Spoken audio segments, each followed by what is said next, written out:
Good morning. Today I would like to speak to you about poverty and low academic achievement.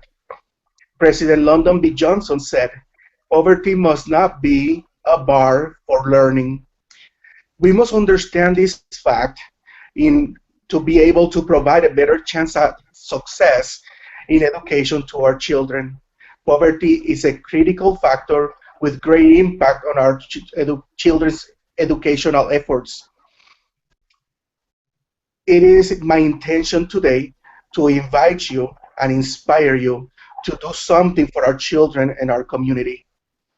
During my time working for the school district department of special education, I've had many opportunities to interact with kids that their learning and their academic achievement has been impacted by the low socioeconomic status of their family. I would like to talk to you about two cases in a specific. The first one, let's call it Pablo. Pablo is a child that he works really hard. His family is totally engaged and involved in his education.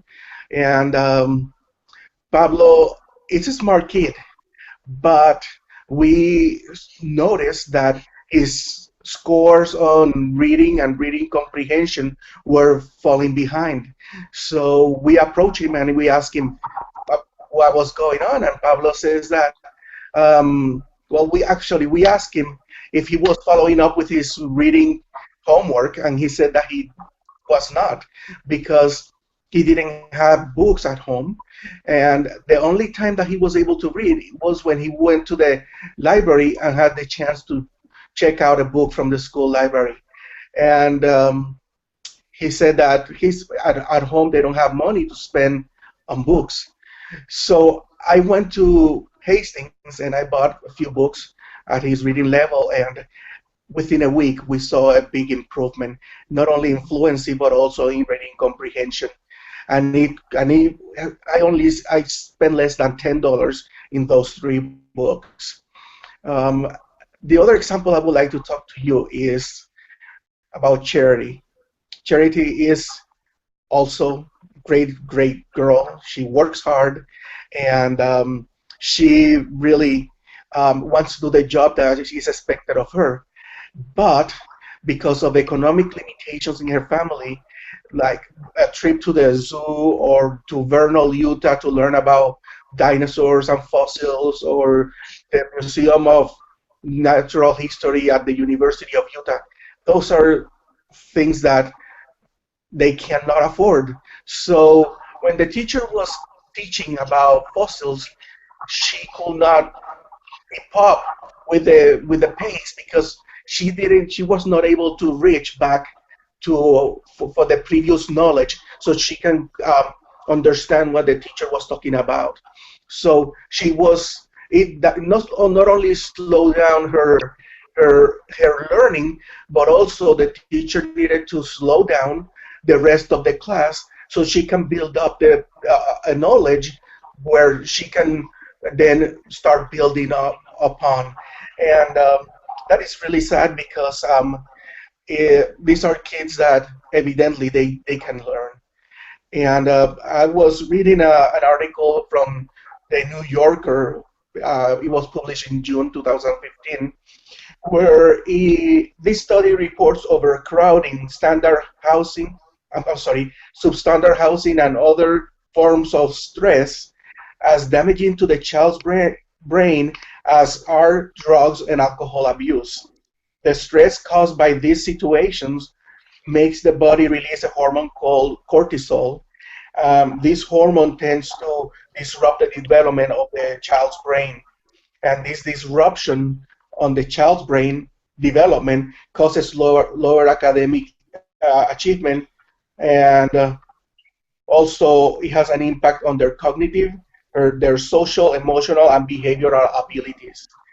Also, if the stress is during pregnancy, when the mom is under stress, this cortisol have access to the placenta, and this way going to the baby.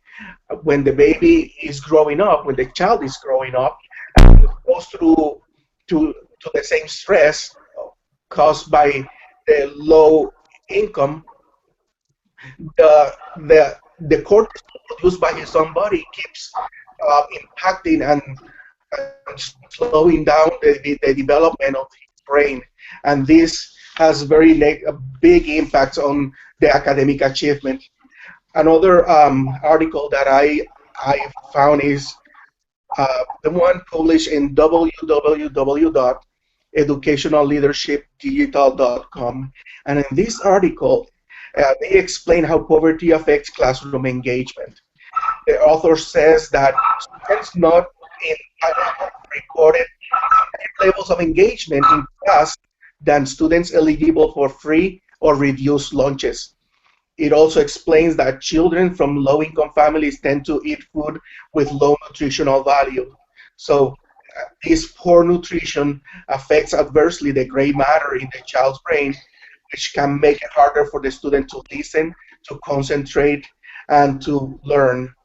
Then it goes on to explain about the correlation also with the language acquisition. For example, a child from a very low income family by age 4 have listened to 13 million words compared to a child from a middle class that by age 4 have heard 26 million words. But when you go to a child that comes from a high income family, this child by age 4 have heard 46 million words.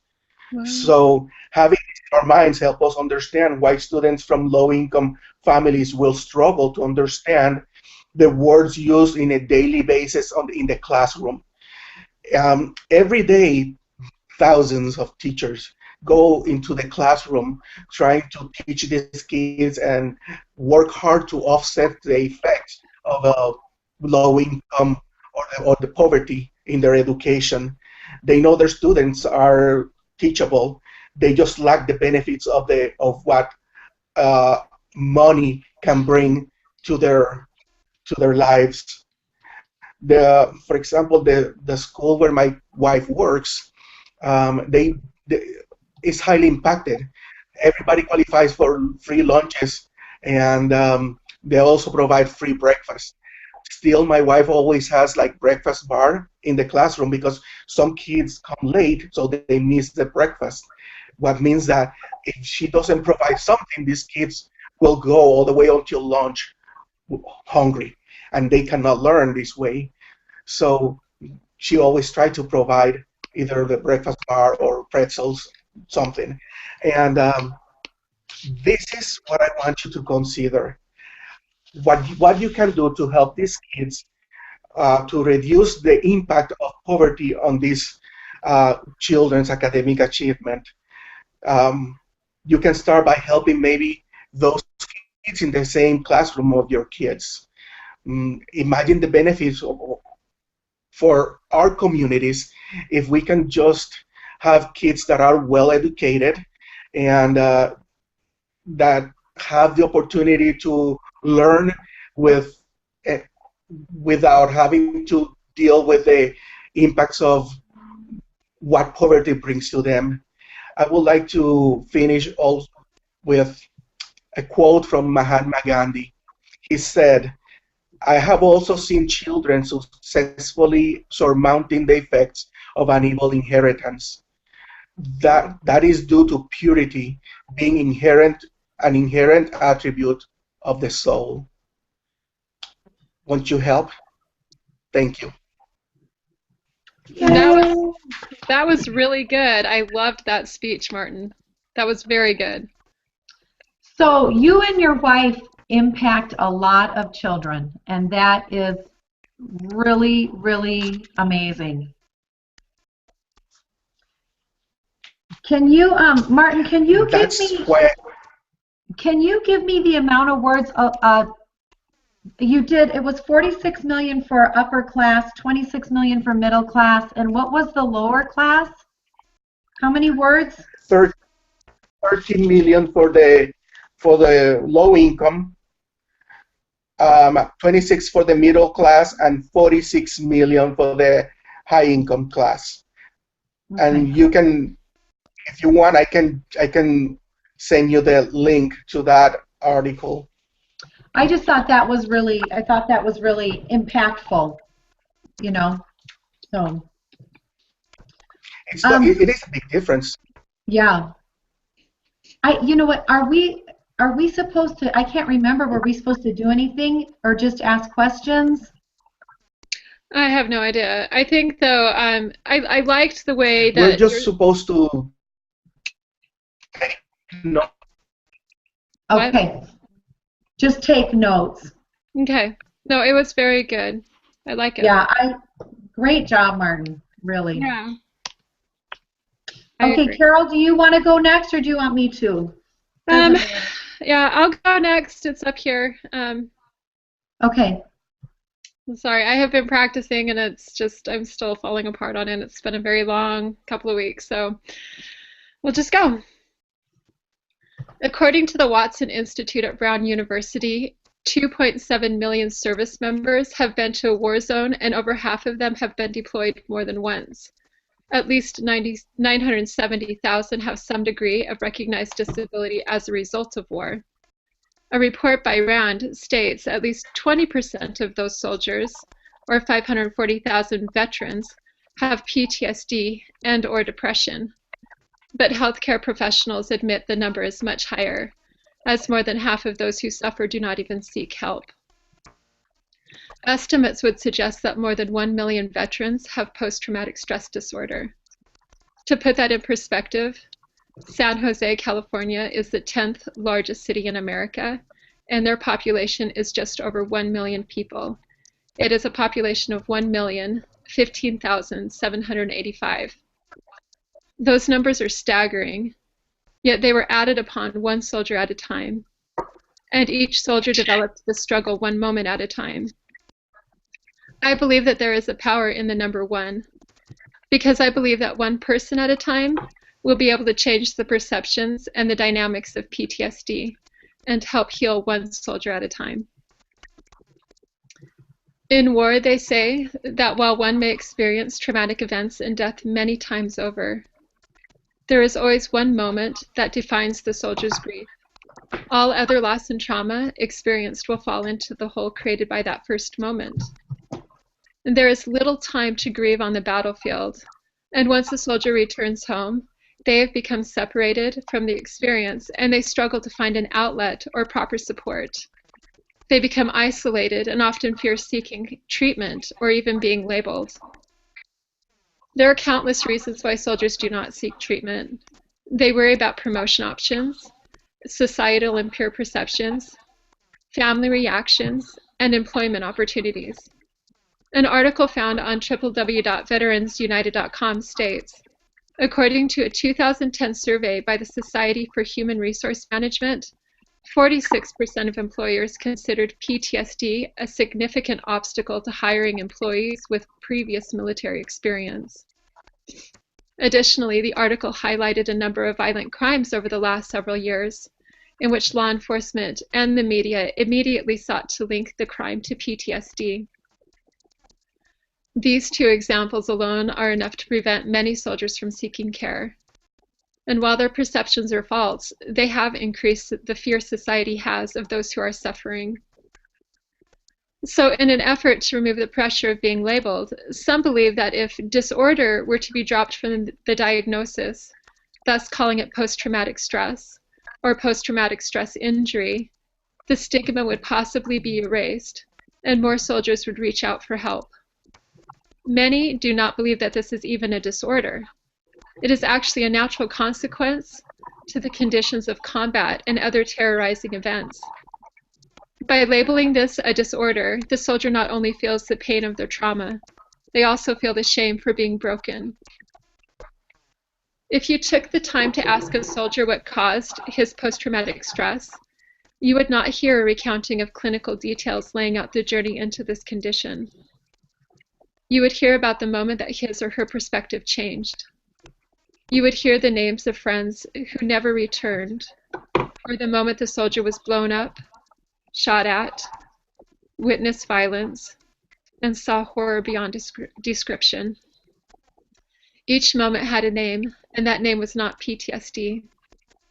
It was Eric, St. John, Miles, Cantrell, and other names or stories of personal fear and shattered dreams.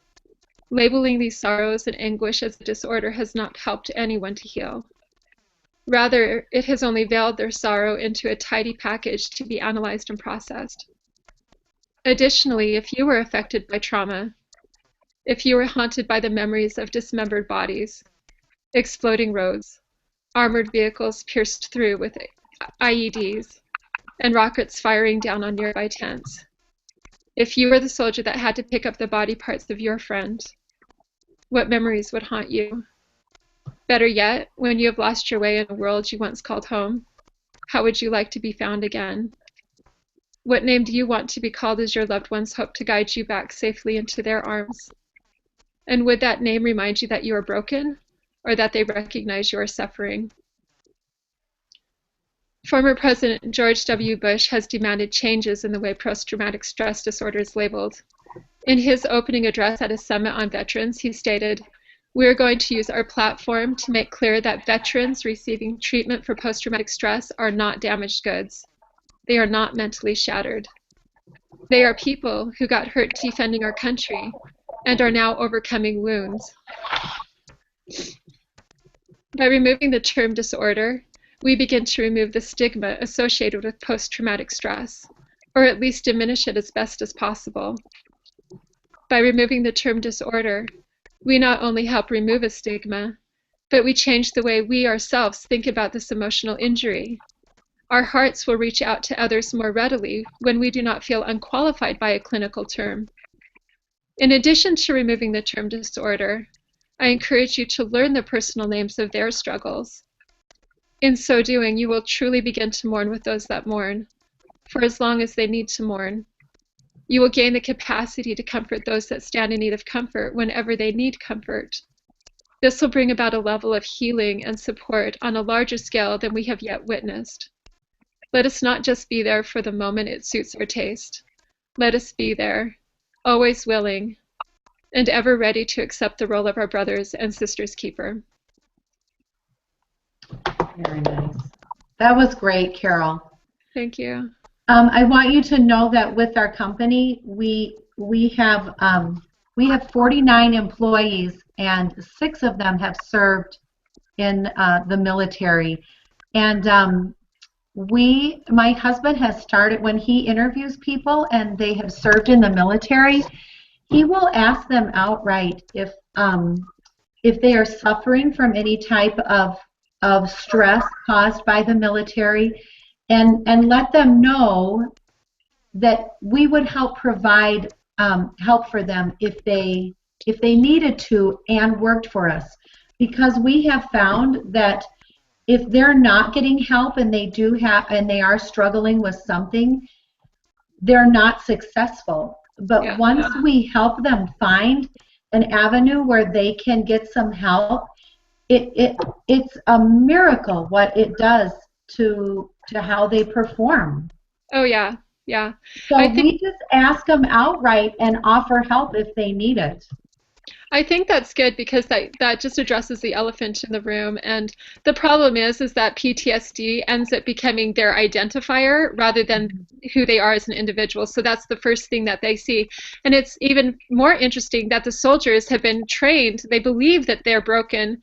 If they're labeled PTSD, I know my husband did it. He would meet somebody new, and that was the first thing he'd say, "Hey, I've got PTSD, and I struggle with this." And you would see this wall build up, like it would instantly go up between him and others, and it didn't need to become the identifier, but it does. And even in the military, it is a significant barrier, because when my husband, he was the first one in his battalion to seek help for PTSD, and the first sergeant called him in, and the first sergeant, who's been to war, who's been through all of this, who's also suffering, started questioning my husband about whether or not he's dangerous to the company. And so, there was this huge stigma. And so I think that only him and maybe 1 or 2 other people in the entire battalion ever went to get help. And most of them end up drinking, They would go home. As soon as they get home from work, they'd start drinking. They would drink until they went to sleep. They would wake up in the morning, go back to work. We had so many people arrested for violence and so many suicides, and so many people that were normal functioning for the most part, they would snap because they didn't have the ability to reach out and get support. It was ruining them. And so, my husband's had to suffer with no promotions for several years because of that perception. But at least as a family, we're more whole because he sought help and he's becoming himself again. So it Right. helps to be able to have it helps for them to know that who they're working for, they don't have to hide that part of them. They can say, okay, you understand I'm struggling and you're willing to Right. help me. That's a blessing. I'm glad you're doing That's that. beautiful. Good job. Thank you. Thank you. Okay. That was very compelling. Thank you. All right. Ready? Yep. Okay. Every May, our company, Jensen Equipment, treats all of our employees to a Brewers game and a tailgating cookout before the game. Although we do not provide alcohol, our employees bring their own and buy drinks during the game. One of our employees struggles with alcohol addiction. Usually, our employees are very respectful and keep drinking to a minimum at Jensen Equipment functions. This year, our employee, Jeannie, brought her neighbor's son, who was only 9 years old. At this game, Jeannie was drunk. All the employees noticed it and, of course, made sure I was aware of it. She decided to leave the game early. As she stood to go, I followed her to the parking lot and asked if I could drive her home because it seemed as though she had a lot to drink. She assured me that she was fine and everything would be okay. This conversation went on for about 10 minutes. I asked for her keys and she refused. She became really frustrated with me and offended to think that she couldn't handle getting this young boy home safely. I asked her to text me when she arrived home and we parted ways. After she left, I alerted the authorities, hoping they would cite her when she got in her car. They couldn't do anything because of their responsibilities at the game. I just said a prayer to protect that little boy. She did arrive home safely 40 minutes later and apologized for maybe having had too much to drink. I told her that not only did she put her own life in danger, but the little boy's life and all the other drivers on the road, not to mention she put Jeff and I in an awkward situation since it was a company-sponsored get-together. You may listen to this story and think to yourself, I would never drive drunk, and I would never let anyone else drive drunk. That is horrible, terribly irresponsible, and dangerous to everyone on the road. You would never drive intoxicated, and you would never let that happen. Isn't that right? Well, have you ever sent or accepted a text while you were driving? Have you ever checked your phone for any reason while you were driving? If you have put yourself in more danger than as if you were driving drunk. You have been driving intoxicated. According to the National Highway Traffic Safety Administration, driving a vehicle while texting is 6 times more dangerous than driving while intoxicated.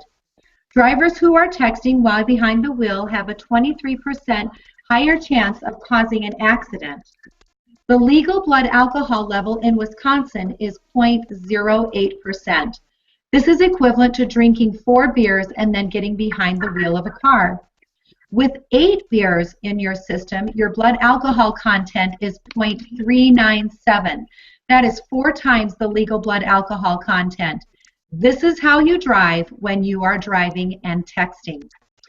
At NDistractedDriving.com, we learn the facts about driving while texting. There are 3 types of distracted driving. Manual distraction is when you are moving your hands away from the task of controlling the vehicle. Visual distraction is when you focus your eyes away from the road.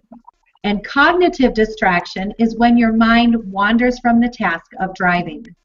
The scary thing about texting while driving is it encompasses all 3 of these distractions, all at the same time. Talking on your phone while driving quadruples your risk of causing an accident, but texting while driving increases your chance of an accident by 8 times. When you are texting, your eyes are off the road for approximately 5 seconds. So when I say go, everyone close your eyes and I'm going to count to 5. Ready, go. 1, 2, 3, 4, 5. Did that seem like a long time? Would you ever purposely close your eyes for 5 seconds while you were driving, or encourage your children to close their eyes while they were driving? If you were driving at 55 miles per hour, 5 seconds is the length of a football field. That's 100 yards or 300 feet. Now you may say, well, I'm a much quicker texter than that, and I check constantly, my eyes are always moving. But what about that person coming towards you who might be slower than that and is distracted for longer than 5 seconds? What about the person who's coming towards your child who is driving while texting and taking much longer than 5 seconds to do so? What about you? What if you're not as good as you think you are? At distraction.gov, we find the statistics for 2014.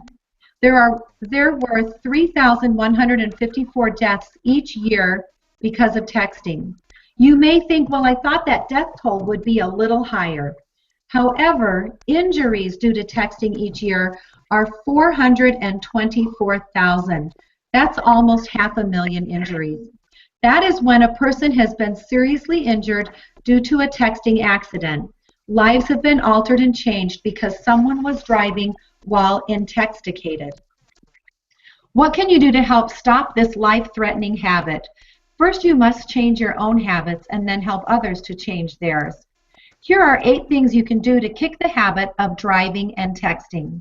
Number 1, put your phone on silence before you get in the car so you don't even have to answer a call. Number 2, put your phone out of reach and then don't reach for it. Number 3, check your phone before you drive and after you drive and take care of your business at that time. Number 4, if there's someone else in the car, designate a texter in your car so you don't have to. Number 5, take public transportation when possible and conduct your business while someone else is driving. Number 6, just listen to the radio and carry on a conversation with those in the car with you. And number 7, just pay attention to the road and concentrate on driving. And number 8, which is what I do, is my phone sends an automatic text. That is, someone texts you, your phone will automatically send a text that says, I'll get back to you when I can safely reply. In conclusion, I want to tell you about a friend that I have who was not killed by a texter, but is one of the statistics of being injured. She suffered a major brain injury that has taken her short-term memory. Her back is now fused, which is limiting major mobility, and her legs were completely shattered. After 1 year of intense therapy, she can now walk on her own, unassisted. Nikki has a wonderful husband and 4 young children. Her life and the lives of her family have been completely altered, not because she was texting, but because someone else was driving while intoxicated. You would never drive drunk or let a friend drive drunk, and you would never purposely choose to do that, to drive and text, putting your own life and the lives of others in danger. Please put your phones down and enjoy life and allow others to do the same. And please don't ever drive intoxicated. Oh, that is awesome. So, Very good. I've never heard that before, but that's really good. I had a friend die a couple months ago. She was texting while driving, and the road was only 35 miles an hour. So she yeah. wasn't going very fast, but it was enough. She ended up driving right into the back of a trailer, a tractor trailer, and it killed her instantly. And then just a Yeah. couple months before that, a young girl in that school, she was a senior, and she died right before graduation because she was texting. And but yeah, it's terrifying. I ride with so 2 stories. I rode with a friend on the way back from Dallas. It was a 2.5-hour drive. Her husband, or both of our husbands were deployed, but at the time she was driving and her husband was texting her, and so she's at the wheel and she's texting and driving in Dallas, which is freaking me out. And I couldn't take over the conversation because it was very personal, but I'm like, can I please drive? She's like, oh no, I do this all the time. I'm like, I want to live. Like, I had to I had to close my eyes. She refused to let me drive. She refused to let me answer the text or anything. And so that was terrifying to me. And then oh, and then I was following my mother-in-law behind. She was driving, and she does a lot of phone stuff while she's driving.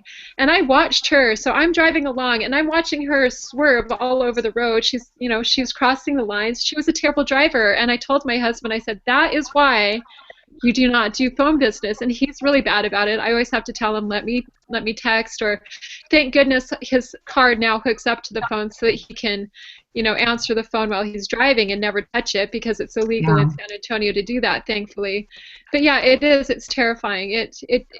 And it's, you know, of course I get it. Most people who are texting and driving, they've done it many times successfully. It takes that one time for it to be bad. Yeah. My husband is terrible. And I'm slowly working on getting him to improve. A video we watched several weeks ago that was in the PowerPoint presentation. Yes. I had him sit down and watch that with me, and since then he's tried to be better, but he's still bad. I told my husband one time, because they're trying to save time, I'm like, honey, what's more important? Is your family more important? Is time more important? He says, my family's more important. I said, good. Save your family and take your time doing the things that you need to be doing, okay? So he kind of got perturbed because he likes to speed, he likes to be on the phone, and I'm like, you know what, your family's in the car. If you want to do this when I'm not in the car, that's your choice. I hope that you don't. But, you know, when it comes, especially with the kids, let's not do it when you're risking everybody else. It's just dangerous. Pull over. There's so, you know, just, if you really have to do business, pull over. We don't have to rush from here to there. I mean, it's just too dangerous. So, sorry, Martin, you look like you want to say something, and I keep interrupting. I'm sorry. No, I was just thinking that, Lori, my wife has that thing also where it sends a text message back, letting somebody know that she is driving and something, whatever. Because I get a lot of those. So, but is that an automatic? Is that an automatic thing that you set up? Yeah. How does it work? You know how when you send an email to someone and an email comes back that says, this is an automatic reply, I'm out of the office? Yeah. Your phone can do the same thing. So you have to have it, you activate it every time you get on the road? Or yeah. Oh, okay. So it doesn't recognize that you're on the road. You actually put in, right? Mm-hmm. My wife has it that it is always there, so she will have to deactivate it in order to use the phone. Okay. So I guess as soon as it sends the motion on the car, that if you're moving faster than you can walk. Yeah. Or Good. So, I don't know, something like that. But I don't have that because I have anger issues with ringtones, so my cell phone is always muted. So I never hear when they call me. Actually, sometimes I go grocery shopping and I come back and my wife is like, "Did you get my text?" And I said no. And when I look, it's a list of a few more things to buy, but I never see it because it's in my pocket. When I'm walking, I cannot feel it vibrating, much less hear it because it's muted. Yeah. So that's the time. So that's what I do.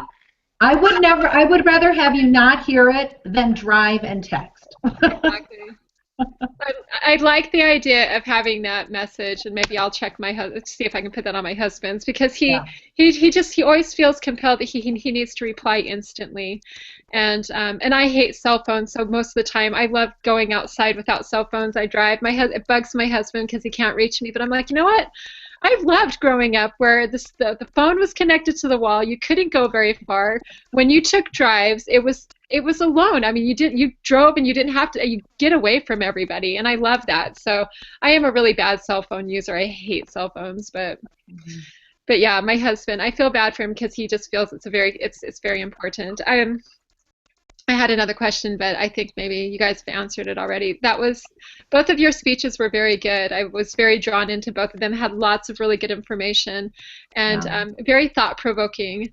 And Martin, really excited about your speech because you seem natural. Like the first speech and then this speech seemed to be really easy for you because you had a Yeah. great tone and it was very natural speaking. I feel like I'm more forced because I'm like trying to get out a certain point. I'm thinking too hard, but you see, it just flows from you. And I like how you were able to you seemed very comfortable in this setting where you know what you're trying to get across and you're very passionate about it. So I really loved how you presented it. It was very good. And Yeah. then It was Lori, good. I loved how you started it out with um, a very clear story. And here you draw us thinking like, because we all have the perception that DUI, driving while intoxicated, is Bad. really bad, and to balance it with, hey, that's bad, but this is much worse, and this is what most people think is okay. I think that was a very good way to start that speech. Okay, thank you. All Yeah, it right, well, was. I have to go. All right, hey, good luck this week, and Thank keep me in you. your prayers. Take care. Thank you. We'll talk to you later. Bye. Bye. Bye.